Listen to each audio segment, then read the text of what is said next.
Hi అండి, welcome to my channel spicy foods. నేనండి మీ దేవిని. ఈరోజు స్పైసీ ఫుడ్లో ఇంకొక రెసిపీతో మీ ముందుకు వచ్చానండి. ఈరోజు రెసిపీ వచ్చేసి పల్లీల టమాటా చట్నీ అండి. చట్నీ మాత్రం సూపర్ అంటే సూపర్గా ఉంటుంది, సూపర్ టేస్ట్గా ఉంటుందండి. చేసుకుంటే మీరు కూడా అంటారు చాలా బాగుందని, మీకు నచ్చుతుందండి ఈ చట్నీ. ఈ చట్నీ వచ్చేసి ఇడ్లీలోకి, దోశకి, ఊతప్పానికి, ఉప్మాకు కూడా సూపర్ చట్నీ అనమాట. ఇంకా ఆలస్యం చేయకుండా ఈ వీడియో పూర్తిగా చూసి మీరు కూడా మీ ఇంట్లో ఒక్కసారి నేను చేసిన విధంగా చేసుకోండి. ముందుగా పల్లీల టమాటా చట్నీ కోసం కావలసిన పదార్థాలండి: పల్లీలు, ధనియాలు, జీలకర్ర, మినప్పప్పు, కరివేపాకు, చింతపండు, అలాగే వెల్లుల్లి, ఎండుమిరపకాయలు, అలాగే చిన్న చిన్న ముక్కలుగా కట్ చేసి పెట్టుకున్న టమాటాలు కూడా అండి. ఇంకా ఆలస్యం చేయకుండా ఈ వీడియోలోకి వెళ్ళిపోదాం. ముందుగా స్టవ్ మీద ఒక ప్యాన్ పెట్టుకొని కొద్దిగా నూనె వేసుకున్నాను.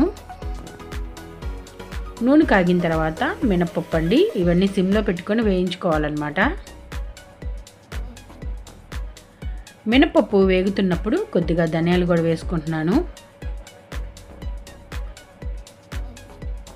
ఇవన్నీ అర టీ స్పూన్ వేసుకుంటున్నానండి. ఆ తర్వాత కొద్దిగా జీలకర్ర కూడా వేసుకుంటున్నాను.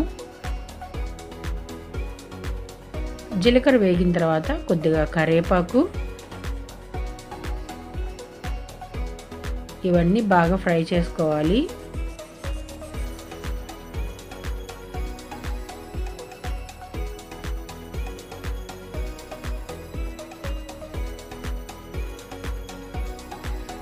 ఇవి బాగా ఫ్రై అయిపోయినాయండి. ఇప్పుడు వేరుశనగపప్పు కూడా వేసుకుంటున్నాను, అదేనండి పల్లీలు కూడా వేసుకొని బాగా వేపుకోవాలి.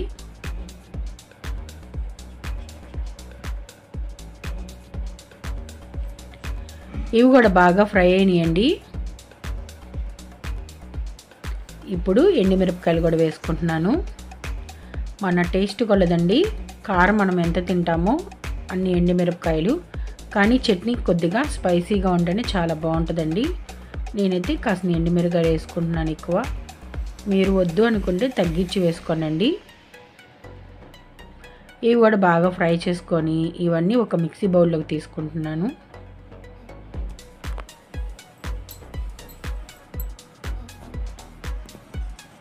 ఇవైతే బాగా ఫ్రై అయిపోయినాయండి. ఇదంతా ఒక మిక్సీ బౌల్లో తీసుకుంటున్నాను.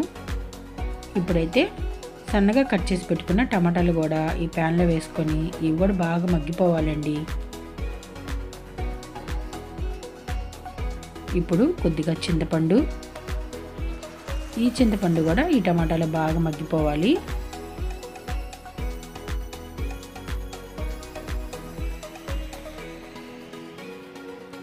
టమాటాలు అయితే పూర్తిగా మగ్గిపోయినాయి. ఇప్పుడు చెన్నులపాయ రెబ్బలు, అలాగే మన టేస్ట్ కొలది ఉప్పు.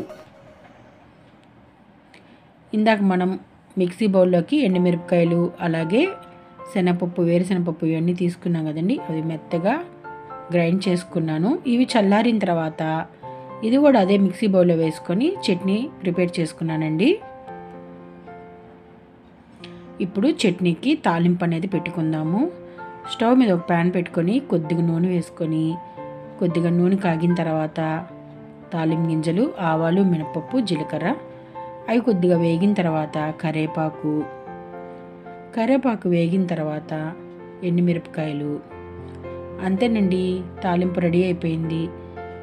చట్నీ అంతా ఒక బౌల్లోకి తీసుకుంటున్నాను.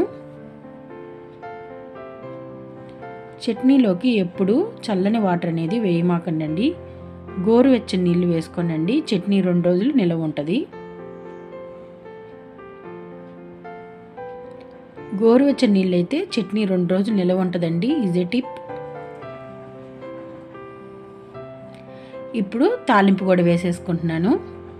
వేడి వేడి ఇడ్లీలోకి ఈ చట్నీ వేసుకొని తింటామంటే చాలా బాగుంటుందండి. ఒక్కసారి మీరు కూడా చేసుకోనండి. ఇప్పుడు నేనైతే ఇడ్లీ ప్రిపేర్ చేసుకుంటున్నాను. ఇప్పుడు ఈ ఇడ్లీలోకి ఈ చట్నీ వేసుకొని తిందామనుకుంటున్నానండి. సన్నగా కట్ చేసి పెట్టుకున్న కొత్తిమీర కూడా వేసుకుంటున్నాను. ఇప్పుడు ఇలా ఇడ్లీ పెట్టుకొని ఇడ్లీ ఉడికిన తర్వాత వేడి ఇడ్లీ కొద్దిగా నెయ్యి వేసుకొని ఈ చట్నీ వేసుకొని తింటామంటే సూపర్గా ఉంటుందండి.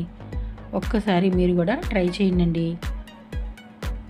ఒక్కసారి ఈ చట్నీ మీరు కూడా చేసుకొని నాకు కామెంట్ బాక్స్లో కామెంట్ అనేది పెట్టండి. వీడియో నచ్చితే లైక్ చేయండి, షేర్ చేయండి, మీ ఫ్రెండ్స్కి ఫార్వర్డ్ చేయండి, నా ఛానల్ని సపోర్ట్ చేయండి. ఇంకొక మంచి వంటతో మీ ముందుకు వస్తుంది మీ దేవి. ఓకే అండి, బాయ్.